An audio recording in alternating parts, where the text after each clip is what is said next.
قرآن کہتا ہے کہ نبی اپنی خواہش سے نہیں بولتے، تو سوال یہ ہے کہ کیا نبی کی ہر بات وہی ہوتی تھی؟ اگر ہاں تو پھر کھجور کے معاملے میں مشورہ کیوں بدلا؟ شہد کا واقعہ کیا ہے؟ کیا یہ آیت کے ساتھ کلی تضاد نہیں؟ تو ناظرین، اس سوال کو سمجھنے کے لیے ایک نہایت اہم اصول ذہن میں رکھیں۔ نبی کی زندگی کے دو الگ پہلو تھے۔ پہلا، نبوت و رسالت یعنی دین کا معاملہ۔ یہ وہ مقام ہے جہاں نبی اللہ کے پیغمبر اور شارع ہیں۔ قرآن صاحب کہتا ہے وَمَا يَنطِقُ عَنِ الْهَوَىٰ إِنْ هُوَ إِلَّا وَحْيٌ يُوحَىٰ۔ اس دائرے میں عقائد، عبادات اور حلال و حرام شامل ہیں۔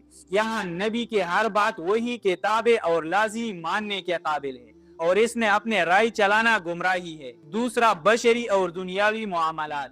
یہ وہ مقام ہے جہاں نبی ایک انسان کی حیثیت سے دنیاوی، معاشرت یا تکنیکی معاملات میں رائے دیتے ہیں۔ مثال کے طور پر کھجور کی پیوند کاری۔ جب فصل متاثر ہوئی تو نبی علیہ السلام نے فرمایا آپ اپنی دنیاوی معاملات کو خوب جانتے ہو۔ اسی طرح حضرت بریرہ رضی اللہ تعالیٰ عنہ کا واقعہ، جب نبی علیہ السلام سے انہوں نے پوچھا حکم ہے یا مشورہ، تو نبی علیہ السلام نے فرمایا نہیں، صرف سفارش ہے۔ اس سے واضح ہوا کہ یہاں بات وحی کی نہیں بلکہ اجتہاد یا مشورہ ہوتی ہے، اور شہد کو اپنی اوپر حرام کرنا بھی دراصل اپنی ذاتی نوعیت کا معاملہ تھا، جس پر اللہ تعالیٰ نے فوراً اصلاح فرما دی۔ اس سے ثابت ہوتا ہے کہ نبی کی نگرانی خود اللہ تعالیٰ کرتے تھے۔